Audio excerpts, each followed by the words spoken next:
Hi friends!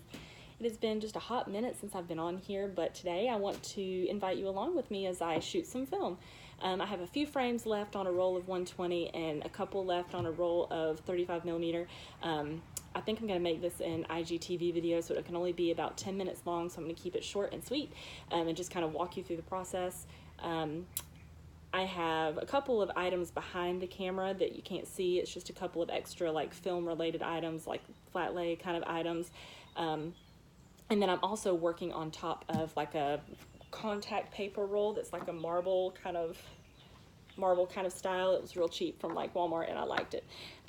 So I'm going to go ahead and get started and just kind of talk you through what I'm going on. Also, enjoy the art behind me. This art came on our laundry room door, so enjoy.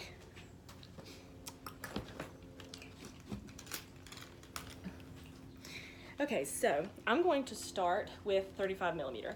I have my light meter with me. This was one of the cheapest light meters that I could find, and it works perfectly. I love it. So I have my ISO on my light meter set to 400. That is the speed of film that is in both of these cameras. Here in my Pentax is a roll of 120 of Portra 400, and then here in my 35mm is the same, a 35mm roll of Portra 400. I like keeping my Portra at 400 because I find that if I were to rate it at 200 and overexpose it, it gets a little too yellowy for me. I know a lot of people like to expose their Portra kind of the same way they do their Fuji at 200 metered at or rated at 200 meter for the shadows, kind of thing. But I find that combination does not work for me. Like, I don't like the results, with Portra 400. So I'm going to start off and make sure that my settings on my light meter are right. I have my ISO at 400, which is correct. And I'm just going to kind of let it tell me what my aperture and my shutter speed needs to be. So I'm going to go ahead and do that. And whenever I'm metering for flat lays, what the normal practice is to meter straight up, just like this. There's this white bulb on the light meter, which is called the incident light meter, and it reads what kind of light rays are falling onto that particular spot. And you can use it when you are shooting people, when you're shooting flowers, landscapes, whatever, but you want to put it where the light is falling on your subject. Many people put it in the shadows so that they can get kind of a higher than normal reading and so that they can overexpose. Some people put it in direct light so they get a more appropriate reading. Whatever floats your boat. But for this particular setup, I'm going to put it facing straight up, and I'm going to capture the reading for the light that is falling straight down on all of my little items here. So I'm going to read it at 4.0 at 125. So I'm probably going to keep it at 4.0. That's my aperture because I want to make sure that most everything is in focus here. And then my aperture is, no, not my aperture, my shutter speed is 125.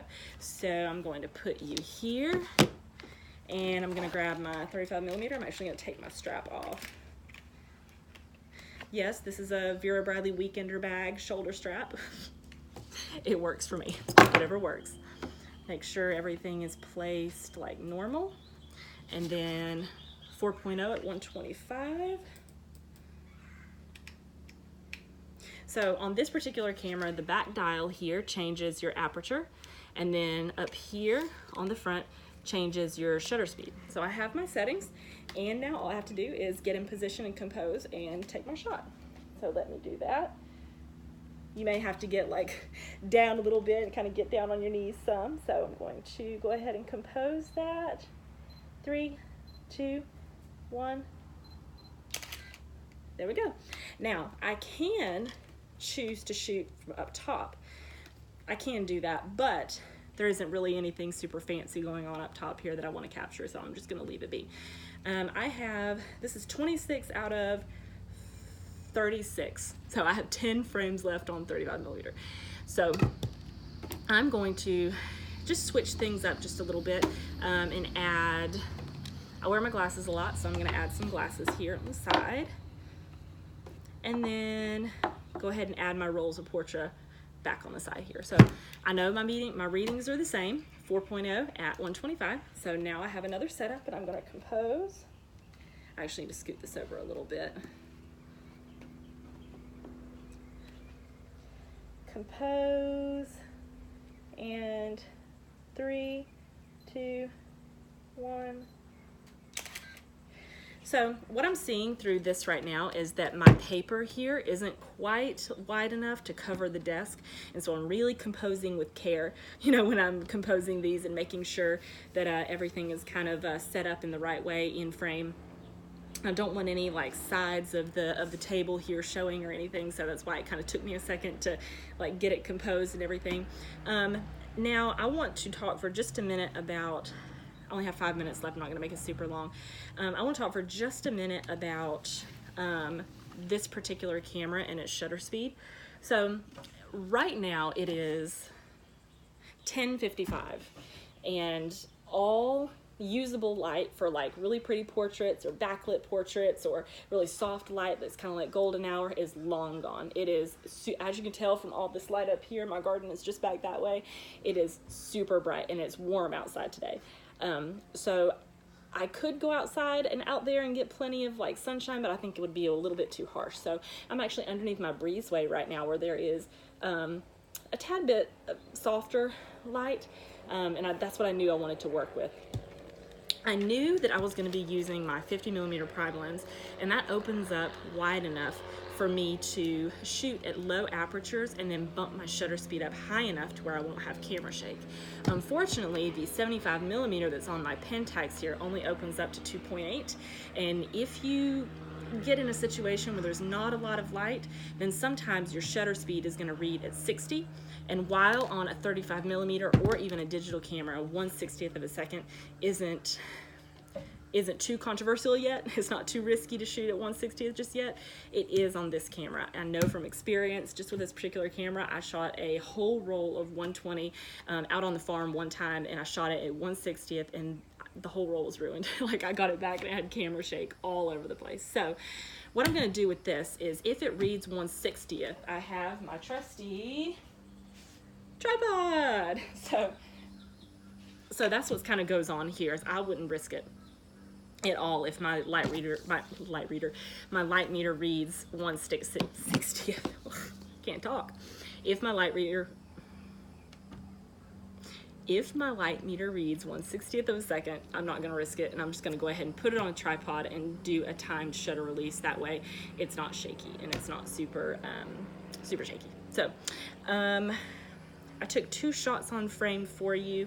I'm going to probably end this here and do a part 2 where I set up some flat lays and then take pictures with my Pentax here. So I'm going to finish up, you know, this roll and kind of do this really quickly, and then I will do another part 2, which will come up in like just like maybe an hour or so after I'm done here, where you can see me shooting on the Pentax. Okay, so thank you for joining me, and I will see you in the next video.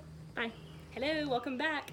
So since video 1, I have finished my roll of 35mm, and I'm actually about to move on to 6 more frames on a medium format.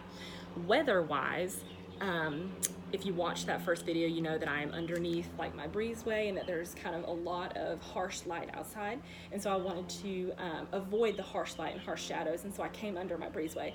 But as of right now, there are a lot of clouds out there, and there's a lot of cloud coverage, and so the light out there has diminished, and so therefore the light in here has diminished quite a bit. You can actually see my face is a little bit darker now, and I know it looks blown out back there, but there are not a lot of like really strong light rays coming. There's an airplane. So at this point, I am going to start shooting this little setup that I have on my Pentax, and I'm going to walk you through kind of how I conquer that and overcome that, because whenever you lose light, you have to make up for it. Depending on your style, you have to make up for it somehow, be it your aperture or your shutter speed or your ISO.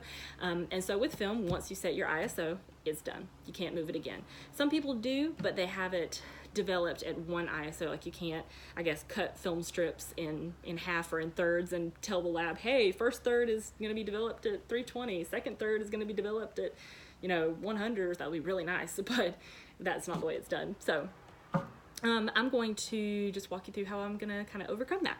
So I've got a little setup here right now. This is just my 35mm camera. I've got a roll of 35mm. I told you about this all in the first video. This is just extra rolls of film, some fun little doodads and things, just because I need to get these rolls of film out today. A little lesson on light metering. So I talked about it a little bit in my first video, but I'm still going to talk about it again. Okay. So this little bulb here is an incident light bulb, or incident light meter bulb, and it reads what type of light is falling on that light bulb, so you can set your camera settings to the right exposure. Now, it is just, I guess, physics, science, knowledge, whatever, that light travels in straight lines, right? So if you're outside, light is likely traveling straight down from the sun, and then if you have any reflective surfaces around you like white walls or light concrete or something, it's probably bouncing up off of those particular surfaces as well. So knowledge is that if you take a reading like this with the bulb facing up, you're going to get a lot more access to light rays. And so the light meter is going to tell you to expose appropriately for a lot of light rays falling on your subject. If you begin to move it downward and face it away from the sun, or away from upward, or away from whatever reflective surfaces you have, it's just science. Your light meter is going to tell you settings to take pictures of images with not a lot of light falling on them, okay? Because your bulb is starting to face away from those light rays. What a lot of people do in the film community and photography is that they place their light meter here on their subject so that they can get a good reading of ambient light around them, and then also consider light, shadows from your chin, shadows and things that may, if you got stuff going on, big hair or something, you're gonna get readings that are gonna compensate for that. Some people put it here, like I showed you, and then they tilt downwards, and that's going to add like an extra stop or even a full stop of light, because you're facing your light bulb even more away from light that travels straight down. So when I meter, there's actually two ways I could meter this, or infinite ways, but two realistic ways I could meter. I could meter straight up like this over my flat lay and see what light readings it gives me with light falling straight down. If I do my light meter this way, because I'm shooting from this way, so I don't show you the light bulb, it's got to be here. If I shoot this way, or if I take my reading this way, the light is going to be coming from back here straight onto this light bulb, which is going to give a reading for stronger light, which is probably going to be a darker image. So I want to make sure that I have all of my shadows covered, all of my highlights covered, and everything is kind of even. So instead of doing like a harsh light reading down here, that's just not verbatim, that's just a paraphrase. I'm going to take a reading from straight up. So let me take my reading, and I hope that all makes sense. Message me if it doesn't. I'm gonna take a reading from straight up, and I'm getting a reading for 4.0 at 1/60th of a second. Now anything below 1/125th on film is really iffy. I wouldn't chance shooting 1/60th handheld. It really picks up camera shake, and whether or not you are a steady-handed person, the wind blowing your subject, or if you're taking pictures of nature and your leaves are swaying in the wind a little bit, it's going to pick that up. So I actually have with me, this is actually going to be in the picture really quick, so I'm going to place this back here. And then I actually have my trusty handy-dandy tripod. Get one from your local Walmart. Yay! So now, sorry, I gotta get my shoes back on. And I'm going to put this on my tripod and go ahead and mount it.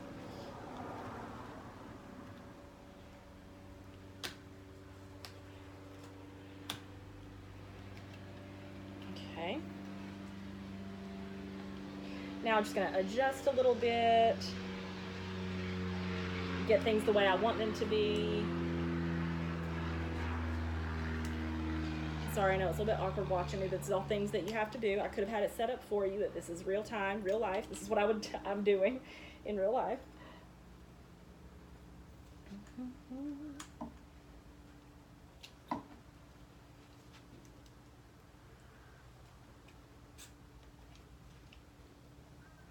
Okay, gotta adjust a little bit here.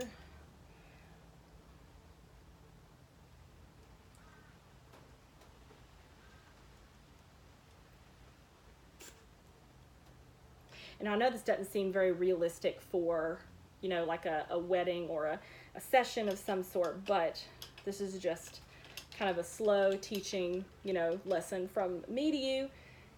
And sometimes when you're teaching something new, you have to do it slow the first couple times so that your student can learn. So Okay, I have my focus and I've got everything tightened up enough so we're not gonna, you know, fall forward. My setting was 4.0 at 60. I adjust my aperture on this particular camera with the aperture ring here. So I'm going to do that really quick. 4.0. And then my shutter speed is on this little dial here, so I'm going to set it to 30. Nope, sorry, 60. Whoops. Yeah, I'm going to keep it at 30 just in case, because the sun keeps kind of fluctuating and I want to be able to have a brighter image than normal. So I'm going to work with it. Okay. I'm going to move you a little bit. Okay. Again, thank you for bearing with me. And then last but not least, I'm going to put a timer on because I don't want for my hand to be, you know, here pressing the button and, you know, causing any camera shake. So I'm going to go ahead and click this over to a timer. Okay, and I'm not sure how else I actually set that particular timer, so I'm just going to go with it and see what happens. Okay, so here we go. 1, 2,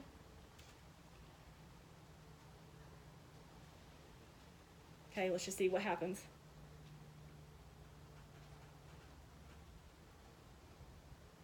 Is anything happening?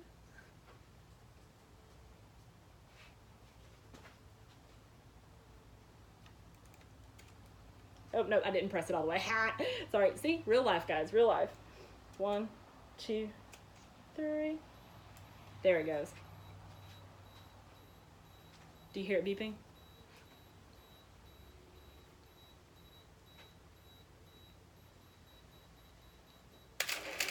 And there you go. Anybody else dance to the timer going off? Okay, so, well, that was just kind of a demonstration about real life, you know, how I'm overcoming the weather right now. The sun is coming back out and I see lots of harsh shadows out there, so maybe I can take some of this out there in the sun and you take advantage of it. But I hope you enjoyed it. Message me for any questions and I will see you when I see you. Bye.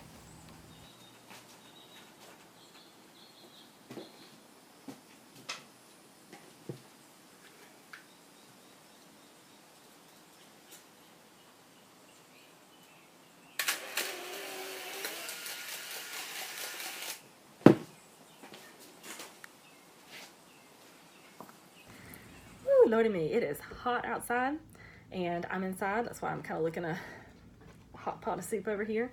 I just filmed a kind of like a impromptu shoot with me where I did a couple of flat lays outside in the shade because I had to finish up a couple of rolls of film and send them off. Like I had to send them off today. I've been kind of putting it off. But now I just figured I would show you how I unload them. That's all.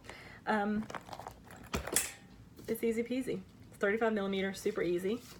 You pull the little tab other way and it pops open and there's my film. So that's it.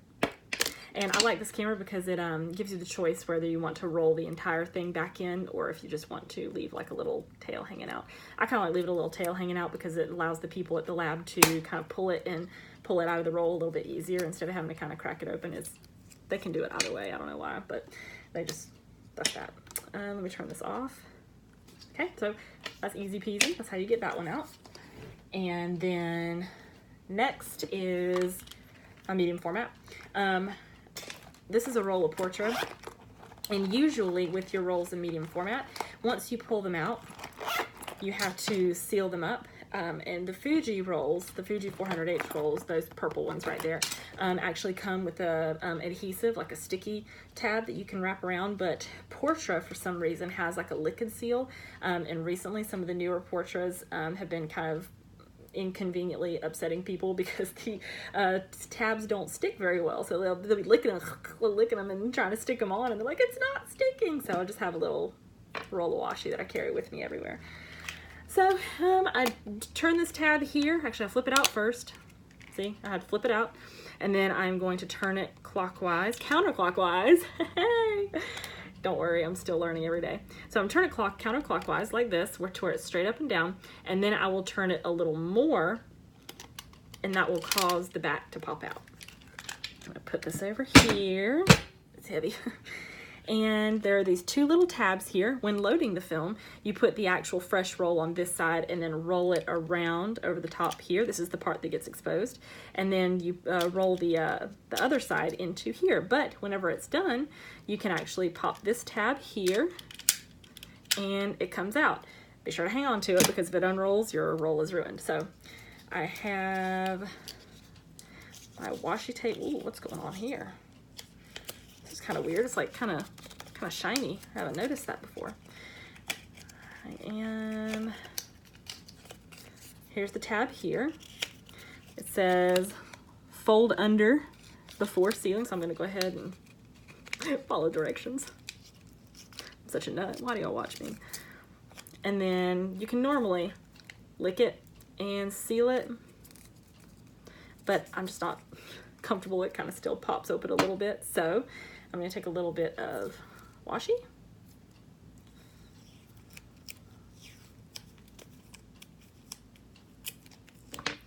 and where's the empty part? Here it is. And then, and then go ahead and stick it on. Normally, if I were to meter this at like 200 or something, or if I just do something different with the film, I would write it on the washi tape. But everything is staying at 400 this time. So whenever I'm done my film back, I'm gonna actually go ahead and take the little film roll here, like the little spool, because this is what that film originally came on in its package, which is pretty cool to me.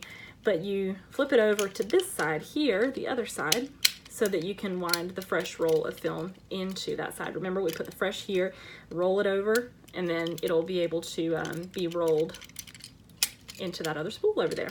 So there's a little dial right there, see it turns. But that's pretty much it. And then I stick it back in,